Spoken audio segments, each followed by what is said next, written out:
Magandang gabi. Ang ating pong pag-usapan sa ngayon ay si Duterte. Akalain mo po, ladies and gentlemen, sumikat ngayong March 11 si Duterte. Isang taon niya sa pagkahuli niya mula sa Pilipinas at pinatapon siya sa diheg. Akalain mo, kakahiya, lumabas na kakahiya ang Pilipinas, kakahiya si Bongbong Marcos sa ginawa nila. Bakit po? Ang nangyari po ay noong March 11 ay isang taon nang inaresto na illegal si Duterte at tinapon sa diheg. Akalain mo ba?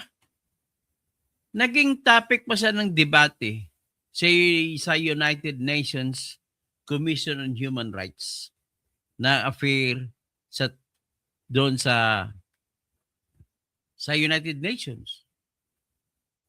Bakit pag-usapan nila si Duterte? Ang human rights researcher ng Japan ang nagsalita at may mga kwento pa na hinahambing nila si Duterte sa naisa siyang tinatawag na modern Lee Kuan Yew. Ang tawag sa kanya modern Lee Kuan Yew. Maraming mga galit kay Duterte, of course magagalit yan. Pero marami din mga maka-Duterte na natutuwa dyan. Ang concern ng Japanese International Human Rights Researcher ay human rights violation daw ang ginawa sa paghuli kay Duterte na walang warrant of arrest sa lokal na korte at pagtapon sa kanya sa ICC. Kaya pinapanawagan nito na dapat i-release na si Duterte.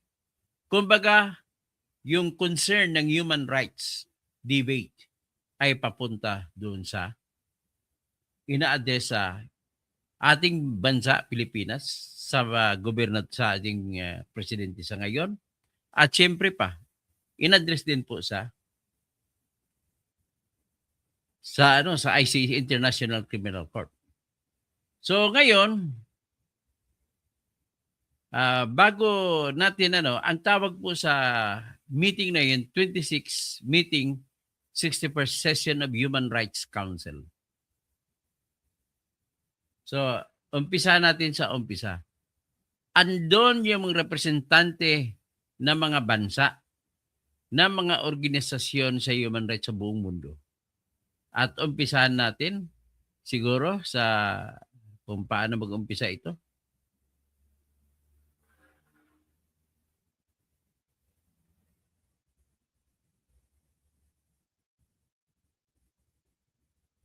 Dito natin umpisan.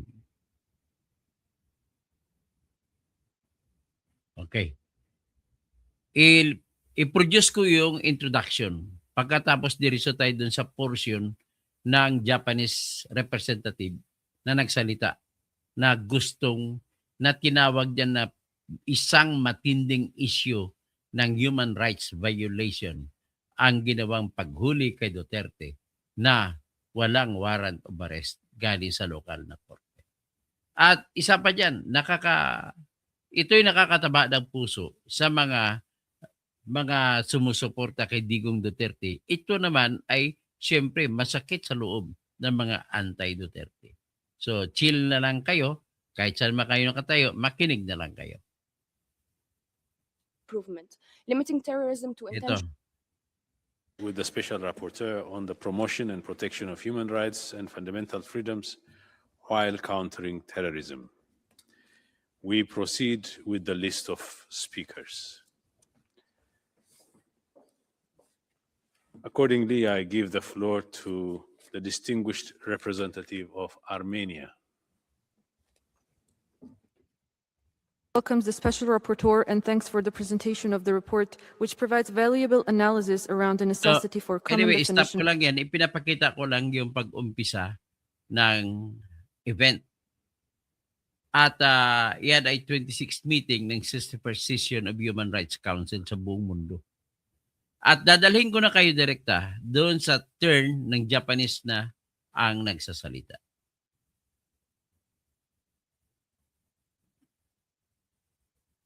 Ito na po.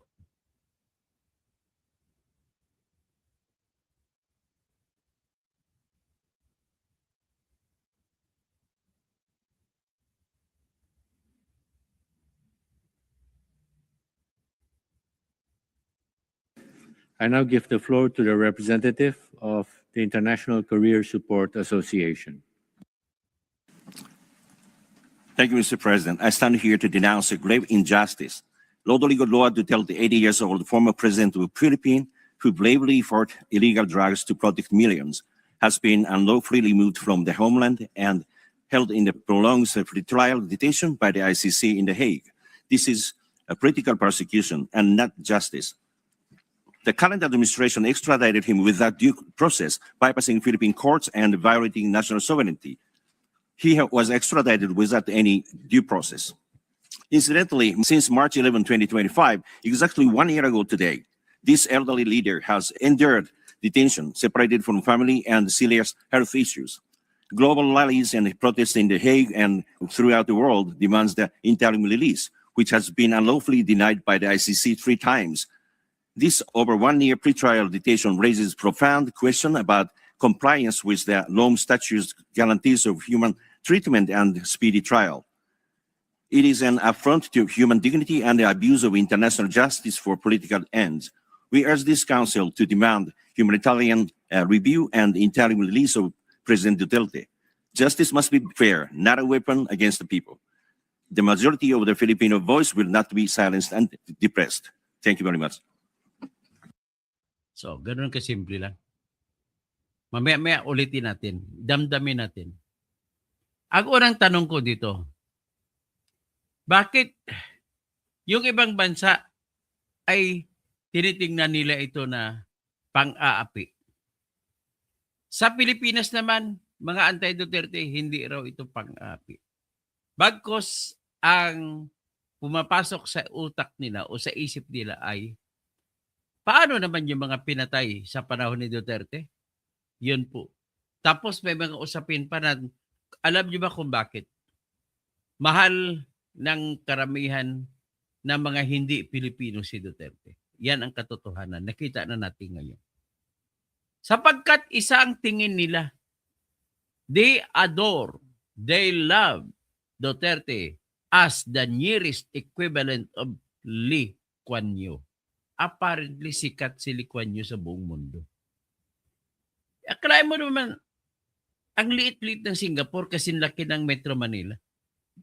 Nagawa niya maging economic superpower. Ganon po si Lee Kuan Yew. At tinutukoy nila si Duterte na modern Lee Kuan Yew. Kaya, kuan na to, iiyak naman to si Cab. Sinong Cab Bergie Piquero? Bergie, asa na ba yung litrato yung padala mo sa berteni@gmail.com? Ibenta natin ang yung sa property dyan sa Antipolo Hills. So, iiyak naman ito si Cab. Sino si Cab? Si Conte, Andres at Butuyan. Iiyak naman kayo. Matanong ko nga kayo, bakit gusto ng ibang bansa si Duterte? Huwag na natin pag-usapan ng mga Pilipino. Bakit gusto ng ibang bansa si Duterte? Bakit? Ito pa, may balita pa kung isa. Pagkatapos ko nito isisiwalat ng balitang ito, may iba balita pa kung isa patungkol din kay Duterte. Ito ay pinakabago. Magugulat kayo rito. Ulitin natin. Damdamin natin itong sinabi ng Japanese Human Rights International Researcher. I-play natin ulit.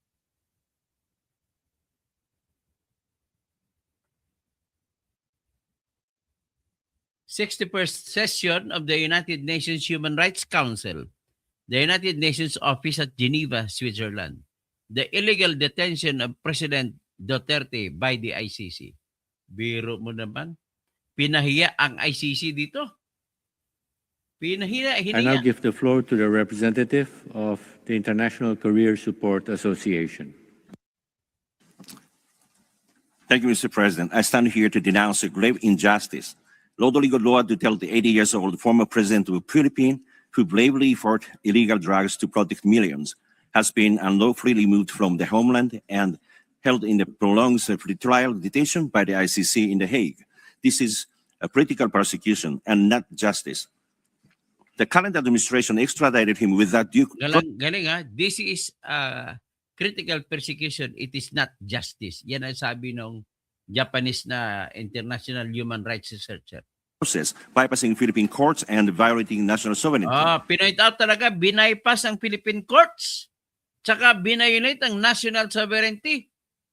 At hindi ganun ginawa ang International Criminal Court. Ginawa yan para sa human rights. Tapos magiging gamit kayo para lumabag sa human rights ng isang tao. Ang rights of the accused ang pinaglalaban ko rito, batas ay batas. Murder suspect man ang tao, wala kang karapatan arestuhin basta walang warrant of arrest. Grabe. Nakakahiya para sa Pilipinas itong binanggit ng Japanese delegate. Ulitin natin ang sinabi ng Japanese delegate. Yan. I now give the floor to the representative of the International Career Support Association.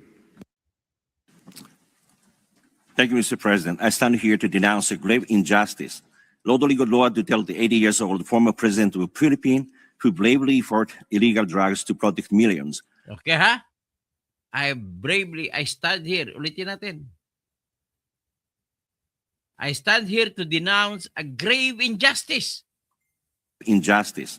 Rodrigo Roa Duterte, the 80-year-old former president of the Philippines, the 80 years old former president of the Philippines, who bravely fought illegal drugs to protect millions. Has been unlawfully removed from the homeland and held in the prolonged Has been unlawfully removed from his homeland and held in the prolonged pretrial detention and held in prolonged pretrial detention by the ICC in The Hague. This is a political persecution and not justice. This is a political persecution and not justice. Yan po ang binanggit ng Japanese researcher. So ngayon, basahin natin itong text ng balita. On March 11, 2026, during the general debate at the United Nations Human Rights Council, Shunichi Fujiki of the International Career Support Association, the senior researcher of the International Research Institution of Controversial Histories, delivered a statement calling for the immediate release of former Philippine President Rodrigo Duterte. Mr. Duterte was unjustly detained at Manila Airport exactly 1 year earlier on March 11 of the previous year and has since been subjected to continuous human rights violation for a full year. The detention of President Duterte is unjust, even under international law. Moreover, no trial has been even held within the Philippines, making the International Criminal Court's intervention utterly unacceptable. International institutions are, in principle, supposed to handle only matters that cannot be resolved through domestic judicial processes. Therefore, the ICC's actions constitute an improper interference in Philippine national sovereignty. Furthermore, the current Philippine President, Bongbong Marcos, is exploiting this situation in an attempt to end the political life of former President Duterte and his family, who still enjoy overwhelming public support. Such proceedings should never take place at the International Criminal Court. This is precisely why Mr. Shunichi Fujiki is making these efforts and raising awareness on the matter. Gitams? Pakinggan. The current administration extradited him without due process, bypassing Philippine courts and violating national sovereignty. He was extradited without any due process. Incidentally, since March 11, 2025, exactly 1 year ago today, this elderly leader has endured detention, separated from family and serious health issues. Global rallies and protests in The Hague and throughout the world demands the interim release, which has been unlawfully denied by the ICC 3 times. This over 1 year pretrial detention raises profound question about compliance with the Rome Statute's guarantees of human treatment and Anong klase Rome Statute pang human rights law ka? Tapos mag-violate ka ng human rights? Anong klase? Alam ng ICC yan na ang lahat ng akusado ay may karapatan. Hindi dapat i-allow ng ICC ang illegal arrest. Sa batas nga ng ICC, sa Article 59 ng Rome Statute, nag-uutos na bago dalhin sa ICC ang isang akusado na huhulihin, ay dapat idaan muna sa lokal na korte. Na hindi ginawa ni Bongbong Marcos. Walang ibang sisihin ito at ikukulong kundi si Bongbong Marcos.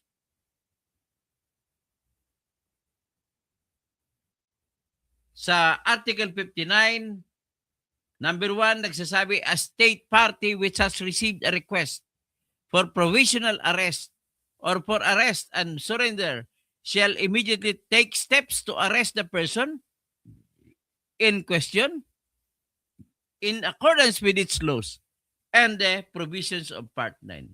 Ang pag-aristo, sinasabi at inuutos nito na dapat basihan ang ating batas.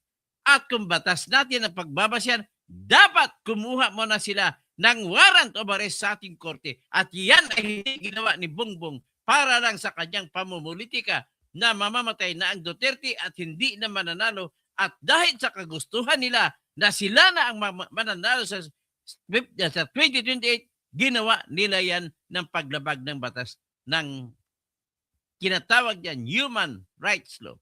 Hindi lang ang may karapatan human rights law, hindi lang yung mga namatay sa war on drugs. Pati ang mga pulis na hinuli may karapatan sila, lahat po ng akusado may karapatan po sa human rights. Na hindi pwedeng arestuhin na walang tinatawag na warrant of arrest galing sa korte natin. Ano yan, Bongbong? Kakahiya kayo. Ulitin pa. Sige, at Mr. speedy trial. It is an affront to human dignity and the abuse of international justice for political. An abuse of international justice for political ends. Political ang lahat. Nakita ng international organization na United Nations Commission on Human Rights na pamulitika lang ang pag-aresto. Kaya ang tawag dito, political abuse. Matindi ka. Ends.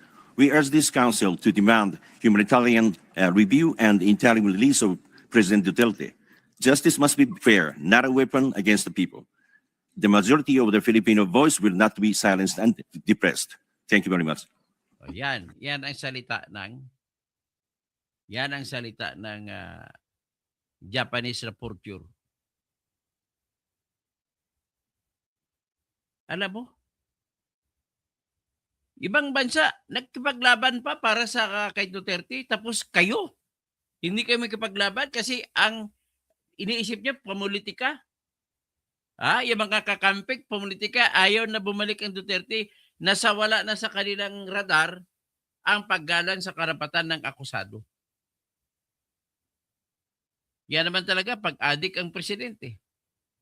Natatakot siya. Baka maging presidente baka siyang unang itukhang. So ngayon, ano masasabi natin yan? Ano masasabi natin yan? Isn't it na nakakahiya sa atin? Ang Pilipinas ay hindi marunong gumalang. Ang puntos niya, number 1, may korte naman tayo. Bakit inagaw ng ICC?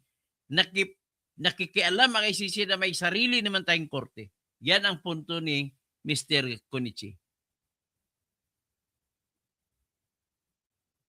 Tapos, ang pangalawang punto niya, alam naman ng ICC na illegal ang aresto at bakit panghawakan pa ng ICC?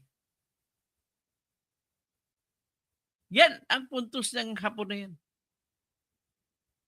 So saan tayo mangyayari dito? Ay itong United Nations Commission on Human Rights na itong mga nagsasabi. Sila na ang sumisigaw. Hinihingi nila sa ICC na tingnan nila na maigi. Saan ka makakita? Tatawagin ka International Criminal Court. Tapos ang iyong mandato ay magpaparusa sa mga tao na gumawa ng kasalanan laban sa human rights. Pagkatapos, papayagan mo ang paglabag sa human rights sa pag-aresto na walang warrant. O ito, isang tanong ko pa. Ang Venezuela, member ng ICC. Pakisagot mo nga ang comment mo. What are your thoughts about this, Pagari Amil Motalib? Ang Venezuela ay kasapi ng ICC. Kinidnap ni Trump ang presidente ng Venezuela. Anong ginawa ng ICC? Wala. Ang Ukraine humingi ng tulong sa ICC.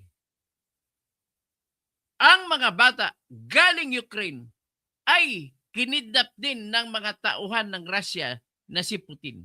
Tauhan ni Putin. Dinala sa Russia para bigyan ng edukasyon na magiging Russians.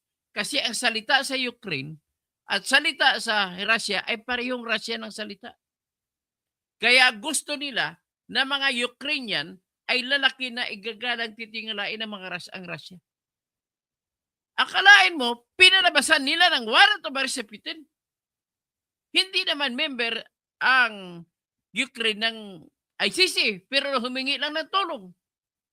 At hindi rin member ang Russia kagaya ng Amerika. Bakit? Si Trump walang warrant of arrest. Bakit si Putin may warrant of arrest?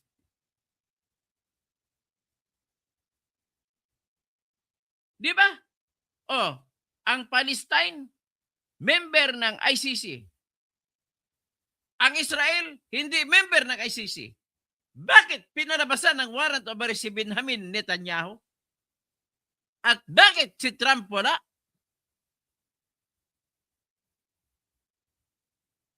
Tapos, hindi na member ang Pilipinas ng ICC. Bakit nagpalabas kayo ng warrant of arrest sa Pilipino na hindi na member ang Philippines ng ICC?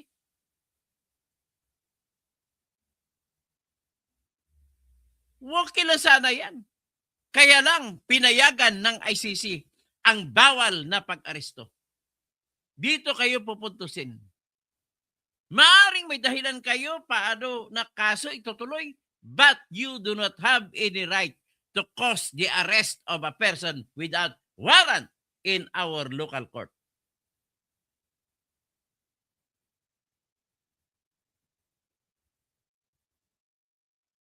Tingnan natin. Pakinggan natin ulit yung Japanese na to. Bakit ang Japanese international researcher, si Sunichi Fujiki, ay interesado masyado sa Philippines? Pakinggan natin ulit. Tayo hindi.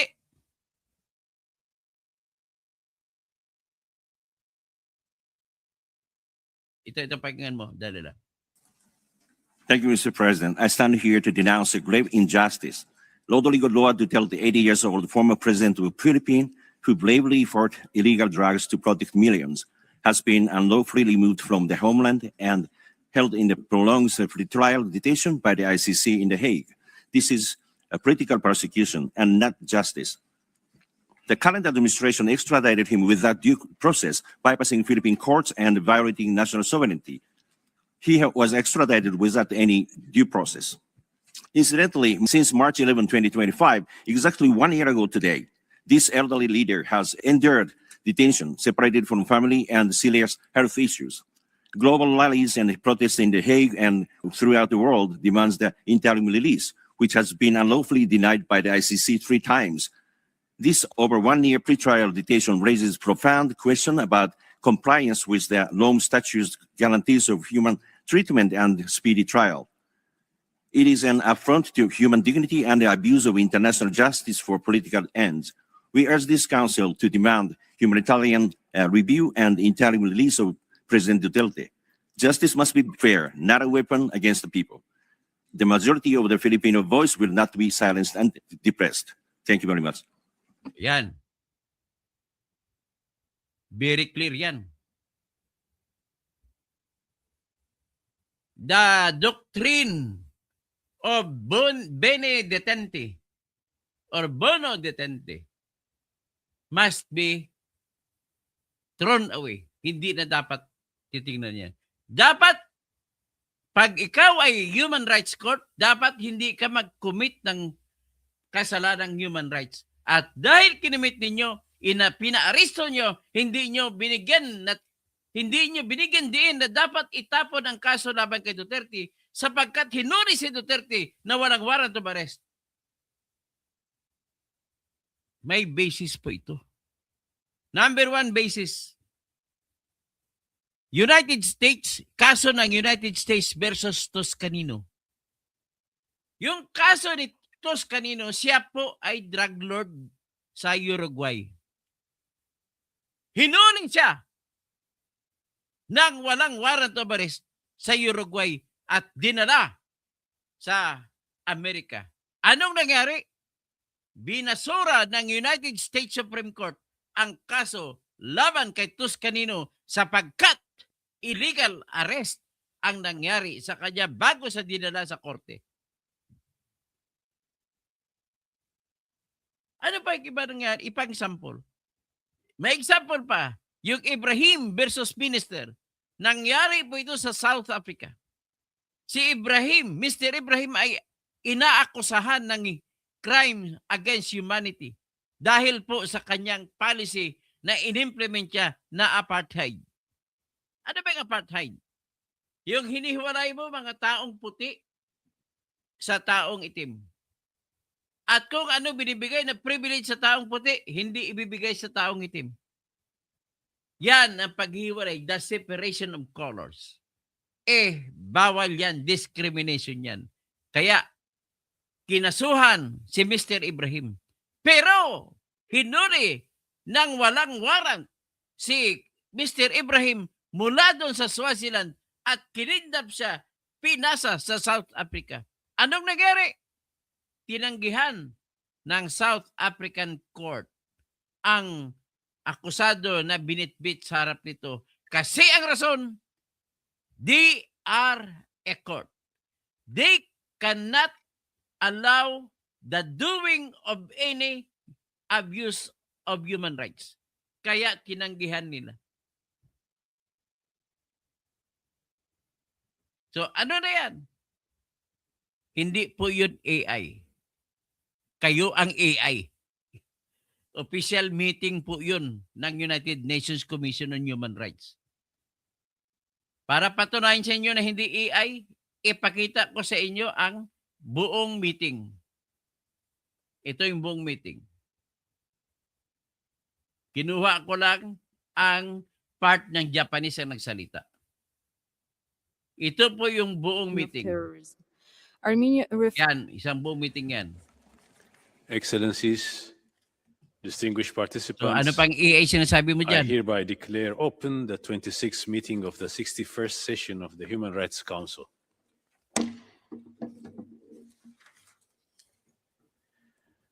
Excellencies, distinguished participants, we will Yan. now continue the Bumiting yan, interactive dialogue with the Special Okay, Rapporteur on the itakbo na promotion and natin. protection of Yan. rights, we shared analysis Yan ay that vague or Swiss too naman broad yan. definition Nagsalita. Ito naman, Venezuela nagsalita. uncoordinated criminal gang. constituting Oh, a ito clear naman. case of Anong extrajudicial bansa killing nagsasalita? and the Republic large-scale of destruction of critical civilian Islamic, infrastructure, Islamic Republic. apparently aimed at Cooperation remains essential to Ito naman, effectively counter Bangladesh. terrorism while safeguarding We have stood alongside Ito naman, Palestinians and their advocates for decades as terrorism allegations have been used as pretext to suspend their human rights and clamp down on their freedoms. And today we represent families of victims killed by U.S. strikes on fishing boats in the Caribbean. The lack of a definition for terrorism does facilitate the weaponization of the law against politically so dito naman, niraise ng concern disfavored communities. na But as we have seen this yung terrorism, na pag-enforce ng terrorism ng batas ay ginagamit sa pang-aapi ng tao. year alone, from the U.S. to Palestine, refining the definition is insufficient to the scale of the problem. The conception Ito naman, Ongoing lethal U.S. military attacks on civilian boats in the Caribbean Sea and the Eastern Pacific Ocean have killed more than 150 people. yan ha. and 2025. All 5 victims now remain forcibly disappeared or face torture. The Special Rapporteur's new definition offers critical improvement. Limiting terrorism to intentional killing, serious injury, or hostage-taking would exclude much conduct currently prosecuted. Yet definitions alone cannot stop the practices mentioned. This council must act to ensure Yan. essential facilities such as the port of Mukalla, the arrest of journalists, restriction on freedom of expression, and the suppression of peaceful protests in Aden. So, grabe, no?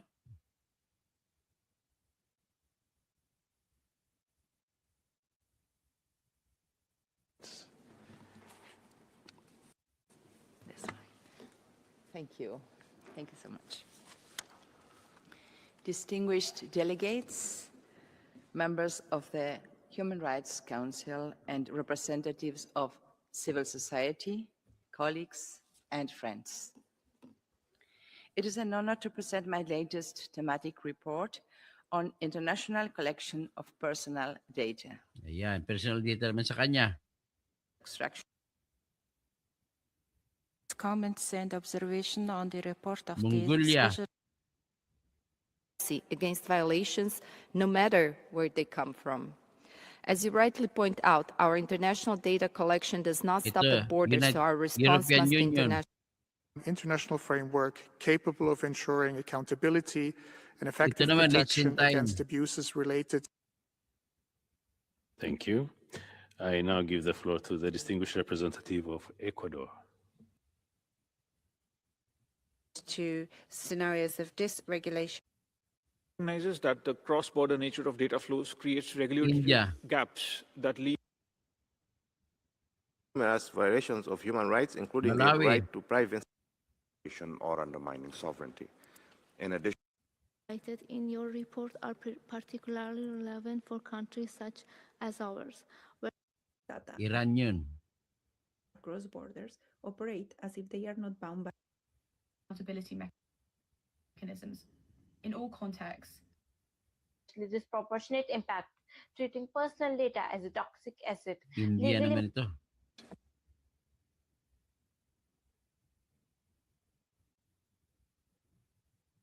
So anyway, Of pinapakita ko lang sa inyo itong buong meeting para yung nagsasabi rito na AI, papahiya kayo. Hindi po AI yan. And for the last time, pakinggan natin ang sinabi ng Japanese sa paghahangad ng katarungan para kay Duterte.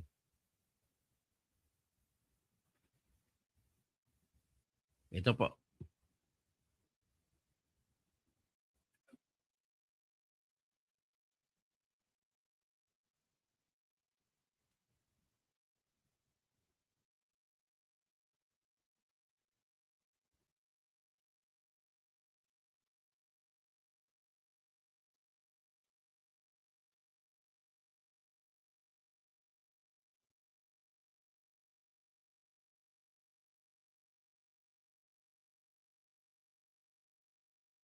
Ay, dali. Hindi nyo nakita rin.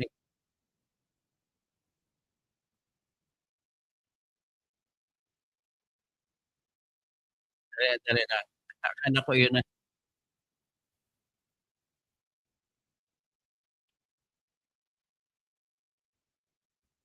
and protests Ulitin natin, ulitin.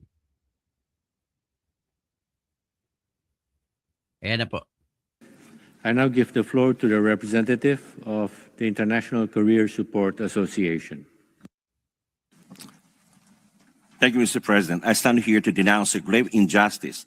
Lodoli Godloa Duterte, 80 years old, former president of the Philippines, who bravely fought illegal drugs to protect millions, has been unlawfully removed from the homeland and held in the prolonged pretrial detention by the ICC in The Hague. This is a political persecution and not justice. The current administration extradited him without due process, bypassing Philippine courts and violating national sovereignty. He was extradited without any due process. Incidentally, since March 11, 2025, exactly 1 year ago today, this elderly leader has endured detention, separated from family and serious health issues. Global rallies and protests in The Hague and throughout the world demands the interim release, which has been unlawfully denied by the ICC 3 times. This over 1 year pretrial detention raises profound question about compliance with the Rome Statute's guarantees of human treatment and speedy trial. It is an affront to human dignity and the abuse of international justice for political ends. We urge this council to demand humanitarian review and interim release of President Duterte. Ayan, UN na mismo nag-demand. Magdidemand ang UN sa ICC na ilabas na si Duterte. Justice must be fair, not a weapon against the people. The majority of the Filipino voice will not be silenced and depressed. Thank you very much. Yan. Yan, hard fact. That is a hard reality. Wala tayong magagawa dyan. Mas concerned pang ibang bansa kaysa sa atin. So with that siguro, it is up to you. I leave that to you for your decision. I will not insist. Pero magsasabi lang ako na illegal po ang ginawa sa pag-aresto na walang warrant of arrest. Ganun lamang po. Pakilike lang po at babalik ako po kagad. Ang sunod na topic natin, tatrabahuin daw ni Trump na ilalabas si Duterte. Yan ang kasunod na balita natin.